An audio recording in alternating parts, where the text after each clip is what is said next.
មួយជីវិតមានប្រមាណដងដើម្បីចូលរួមថែរក្សាបរិស្ថានកម្ពុជាតាមរយៈការដាំដើមកោងកាងទាំងអស់គ្នាអញ្ចឹងនាំអ្នកនរគ្នាទៅមើលជាមួយនឹងសកម្មភាពដាំដើមកោងកាងនៅឯខេត្តកំពតទាំងអស់គ្នាជាមួយនឹងខ្ញុំហើយនឹងមិត្តភ័ក្តិអញ្ចឹងកាលពីខែ3នេះបានទៅរត់នៅកែបជាមួយនឹងមិត្តភ័ក្តិរបស់ខ្ញុំហើយមុននឹងឈៀងចូលទៅដល់កំពតក៏បានទៅលេងជាមួយនឹងតំបន់សហគមន៍មួយដើម្បីទៅចូលរួមដាំដើមកោងកាងដូចគ្នាហើយក៏ជាលក្ខណៈថាចូលរួមគ្រប់គ្រងទៅដល់បងប្អូនសហគមន៍ទៅគាត់នៅម្ដុំនឹងដែរអញ្ចឹងផ្លូវនេះគឺពួកគាត់អត់ទាន់ធ្វើហើយទេគេកំពុងតែនៅជួសជុលកំពុងតែចាក់សាបងាយស្រួលជីអញ្ចឹងណាអញ្ចឹងគឺគាត់ឲ្យពួកយើងឈប់ឡានរៀងឆ្ងាយដែរហើយដើរចូលទៅណែសាត្រពាំងសង្កែសូមស្វាគមន៍យើងមកដល់សហគមន៍ធម្មជាតិត្រពាំងសង្កែហើយនោះយើងចូលទៅខាងក្នុងខែកោងកាងផ្ទះរបស់ក្តាមដាំប្រហែលដើមលោកមកដាំប្រហែលដើមខ្ញុំប្រហែលដើមដាំលុយឧបត្ថម្ភមាន 80000 អូហើយដាំប្រហែល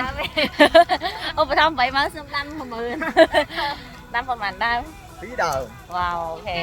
ឃើញមានវត្តមានក្រុមហ៊ុនឯកជនចូលរួមដាំដើមកោងកាងច្រើនដើមមែនតើសុខសន្តិជាសកម្មភាពចូលរួមទ្រទ្រង់ទៅដល់ជីវភាពរបស់បងប្អូនសហគមន៍នៅទីនេះអញ្ចឹងអ្នកទាំងអស់គ្នាចង់ដាំម្ដើម2ដើម3ដើមសុខសន្តិចូលរួមចំណែកទាំងអស់កំភៃខ្ញុំស្រឡាញ់ត្រពាំងសង្កែគេនេះកន្លែងគេថតរូបចាយើងមកមើលទេសភាពតិចទៅវ៉ាអានេះខ្ញុំអត់ដឹងថាទន្លេអ្វីទេទីនេះខ្ញុំសុំគេនេះកន្លែងសហគមន៍គេហ្នឹងឯងចាវ៉ាស្អាតស្រស់ស្រាយត្រជាអារម្មណ៍ខ្លាំងមែនតើនោះទេសភាពខាងនោះវិញម្ដងសម្រាប់ធម្មជាតិនៅប្រទេសកម្ពុជាយើងក៏ប៉ុន្តែស្រស់ស្អាតណាមកទីនេះលើកទី1ក៏ខ្ញុំមានអារម្មណ៍ថាខ្លួនឯងឡើង feel relax ធូរស្រាលទាំងផ្លូវកាយនិងផ្លូវចិត្តហើយមានអារម្មណ៍ថាខ្លួនឯងអាចផ្សារភ្ជាប់ជាមួយនឹងធម្មជាតិថែមទៀតផងនៅទីនេះក៏មានផ្ទះលំហែដូចគ្នាស័ក្តិសមសម្រាប់អ្នកដែលគាត់កំពុងតែចង់ escape ពី city ហើយមក find yourself នៅទីនេះ3ថ្ងៃ5ថ្ងៃអីល្មមហ្មងពួកឯងស្ដាប់ឮតែសលេងទឹកហូរក៏ដូចជាធម្មជាតិសត្វស្លាបអីអញ្ចឹងហើយម្យ៉ាងវិញទៀតនៅទីនេះក៏ជាកន្លែងមួយដែលយើងត្រូវចាំមុននឹងយើងឡើងទៅលើទូកដូចគ្នាដែរក្រៅពីផ្ទះសហគមន៍ទីនេះក៏ជាកន្លែងដែលយើងត្រូវឡើងទូកទៅទីតាំងដែលយើងត្រូវដាំដើមកោងកាងដូចគ្នាដែរជាដំបូងគឺត្រូវមកចុះឈ្មោះថាយើងចង់ទិញជាមួយនឹងចំនួនប្រមាណដើមបូករួមជាមួយនឹងមនុស្សប្រមាណអ្នកដើម្បីគាត់រៀបចំទូកជូនអ្នកទាំងអស់គ្នាអញ្ចឹងណាឆ្លៀតពេលរងចាំហ្នឹងអាចធ្វើការថតរូបលេងទៅពួកឯងមានកន្លែងថតរូបលេងទាំងអស់តែម្ដងហើយពេលដែលមកដល់ទូកហ្នឹងយើងចង់ជិះ6អ្នកក៏បាន8អ្នកក៏បាន10អ្នកក៏បានដែរបើគ្នាច្រើនដោយលក្ខណៈម៉ៅទូកហ្នឹង private អញ្ចឹងតែបើគ្នាតិចជិះមួយគេអញ្ចឹងណាដូចជាជិះ30នាទីដល់ហើយ30ដើមគេថែម5ដើមមកយើងជួយដាំជំនួសយើងឡើងជិះទូកនឹងទាំងអស់គ្នាហើយយើងទៅនេះ Let's go ទៅហើយដើមកោងកាងទាំង35ដើមយើងទិញ30តែគាត់ឲ្យ5ដើមលើសដើម្បីជួយដាំឲ្យគាត់ផង30នាទីនៅលើទូកក្រៅពីគយគន់ទេសភាពដ៏ស្រស់ស្អាតហើយប្រហែលជាអាចផ្សារភ្ជាប់ខ្លួនឯងជាមួយនឹងធម្មជាតិគួបផ្សំជាមួយនឹងការ reflect អំពីជីវិតរបស់អ្នកទាំងអស់គ្នាក៏ថាបានដែរគិតចឹងអត់ Look around. This is where it begins. The sun rises, the trees sway, the rivers flow, and life still goes on and on, day by day. Life is simple. Just go with the flow. Let it flow all the way and live life to the fullest. As day goes by, 30នាទីកន្លងផុតទៅយ៉ាងរហ័សតែមួយប្រព្រឹត្តភ្នែកឯណាអស់គ្នាបើសិនយើងចំណាយពេលជាមួយនឹងខ្លួនឯងបានអញ្ចឹងណាហើយឥឡូវនេះក៏មកដល់ទីតាំងដែលយើងត្រូវចោះទៅដាំដូចគ្នាឃើញថាដាំនៅកណ្ដាលវានឹងតែម្ដងអ្នកអស់គ្នាគឺឲ្យទូចហ្នឹងឯងហ្នឹងគឺសុទ្ធតែសងតែជាដើមកោងកាងដែលគេបានដាំរួចមកហើយឥឡូវនេះដល់វេនពួកខ្ញុំវិញម្ដងសម្បត្តិចុងមុនគេទុកបានលើហ្នឹងអីទួយចង់សុំមួយកន្លែងរាវងាវរាវក្រុមមានទៅបងយកហូបឲ្យខ្ញុំជុំទៅឆាច់អត់ទៅរាវអត់រាវទេពូរាវក្រុមរាវហេចុះតែមានអារម្មណ៍មិនដែរបាទកាន់សុំជើងអារម្មណ៍ជើងបែបណាឥឡូវប៉អូខេឥឡូវខ្ញុំសុំចុះដែរហើយគាត់ចុះទាំងអស់គ្នាសិនចាំខ្ញុំប្រាប់របៀបតាមទៅអាហ្នឹងហឺមែនពូហ្នឹងស្មៅសមុទ្រអូខេនេះមើលឃើញកន្លែងនេះអត់តន់ជន់ចេះអត់តន់អី First time មានអារម្មណ៍ថាសៀវគួរឲ្យខ្លាច but it's okay ចាដំបូងយើងញីកែងជើបន្ទាប់មកញីអូចឹងយើងបោកឲ្យ plastic ហ្នឹងហ៎ដាក់វាចូលហ្មង plastic ហ្នឹងវាលួយទេអូឬចាក់ជាក្រៅអូខេ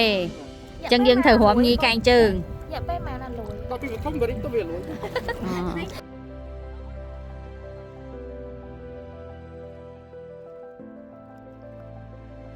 នេះសមិទ្ធផលមនុស្ស6នាក់ 35ដើមមិនដឹងជាអ្វីទៅអ្វីទេរបបចូលរបបបន្ទាប់ពីដាំហើយយើងដើរលេងវិញម្ដងដើរទៅមួយជាហៀងផ្លូវទៀតដើម្បីចាំពូគាត់ជិះទូកមកយកអញ្ចឹងណាអញ្ចឹងតាមផ្លូវនេះគឺយើងឃើញដើមកោងកាងដោះសងខាងនិយាយទៅទេសភាពគឺថាអូយស្រស់ស្អាតមែនតើអ្នកនរគ្នាមើលតាមវីដេអូនេះអត់គិតថាបរិយាយឲ្យអ្នកនរគ្នារបៀបមិនបានណាទោះមកទទួលបទពិសោធន៍ឲ្យស្គាល់រសជាតិនេះដោយខ្លួនឯងតែម្ដងទេសភាពរបស់ប្រទេសកម្ពុជាខ្ញុំគិតថាអូយវាស្រស់ស្អាតខ្លាំងមែនតើរកពាក្យអីបរិយាយបានហ្មងបន្តមកទៀតពូគាត់មកដល់ហើយគាត់ឆ្លៀតជិះទូកនាំពួកខ្ញុំទៅមើលជាមួយនឹងថ្ងៃលិចទៀតគាត់ថាមិនជ្រុលអីអញ្ចឹងជិះទៅមើលថ្ងៃលិចទៅដល់កណ្ដាលទន្លេហ្មងទៅយើងក៏ជិះទៅមើលណាហើយក៏បានគយគន់ជាមួយនឹងទស្សនវិជ្ជាថ្ងៃលិចថែមួយទៀតនិយាយទៅគឺថានេះ free តែម្ដងពីពូគាត់បើកទូកនឹងជូនពួកខ្ញុំ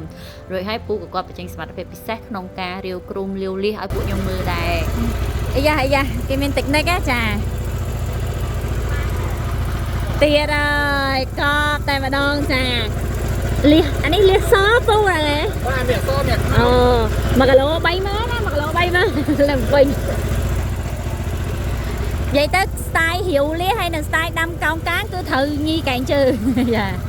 fan ជីដាវីតអូឆាបើទុំយកនេះហេតាមផ្លូវត្រឡប់មកវិញពូក៏គាត់ឈៀងចូលទៅឲ្យពួកខ្ញុំមើលជាមួយនឹងជំរកសត្វព្រៃដូចគ្នាគាត់ថាជីទៅចិត្តដឹងថាវាហើហើយអញ្ចឹងយើងមកមើលទាំងអស់គ្នាទៅគាត់ថានេះគឺសត្វកុកជីចូលទៅចិត្តគឺវាហើចេញមកដូចគាត់និយាយបែបបិទហ្មងណា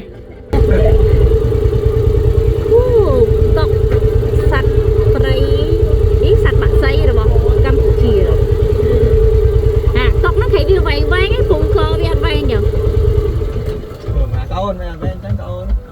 អូបន្តមកទៀតពូក៏គាត់បានបើកទូកចូលទៅដល់តំបន់ព្រៃកោងកាងដ៏ជ្រៅឲ្យពួកខ្ញុំមើលដែរអត់បានថតទេដោយសារពេលហ្នឹងរវល់តែមើលជាមួយនឹងទេសភាពអ្នកទាំងអស់គ្នាបើសិនជាមកលេងកពតលើកក្រោយអីចង់ស្គាល់រសជាតិមួយនេះខ្ញុំពិតជាណែនាំអ្នកទាំងអស់គ្នា 100% តែម្ដងអ្នកទាំងអស់គ្នាបានចូលរួម support ទៅដល់ជីវភាពរបស់អ្នកសហគមន៍នៅនឹងហើយក៏បានចូលរួមថែរក្សាបរិស្ថានដូចគ្នាដែរអញ្ចឹងកុំភ្លេចមកចូលរួមសាកល្បងជាមួយនឹងបទពិសោធន៍នឹងទាំងអស់គ្នាណាបើមិនចូលកពតទេចេញពីតាពាំងសង្កែហើយអាចមកកាហ្វេខ្សែរ៉បានគឺថាមនុស្សអ៊ូអរខ្លាំងមែនតើទាស់ត្រង់មួយក្តៅហើយកន្លែងហ្នឹងកាហ្វេវាគឺថាតម្លៃសមរម្យដែលសំខាន់នោះមកចំរដូវបុណ្យទានបាញ់និយាយទេដូចហាយកឋិនអញ្ចឹងមនុស្សតែបើថាមកកែបហើយគឺត្រូវតែចូលកន្លែងហ្នឹងដោយសារគេដើម្បីបាន check in ព្រោះអីវាជាតំបន់ទេសចរមួយដែលយុវវ័យចូលចិត្តទៅដូចគ្នាអញ្ចឹងណាសំខាន់គឺមានទេសភាពស្អាតស្អាតដែរទាស់ត្រង់តែមួយឯក្តៅឲ្យមនុស្សមើលនោះតំងជួទិញកាហ្វេឡើងញុកតែម្ដងអញ្ចឹងកន្លែងហ្នឹងក៏ជា recommend មួយដែរអញ្ចឹងមានតែប៉ុណ្្នឹងឯងជាមួយនឹងដំណើរកម្សាន្តតាំងពីខែ3ទៅកែបបាយបាយ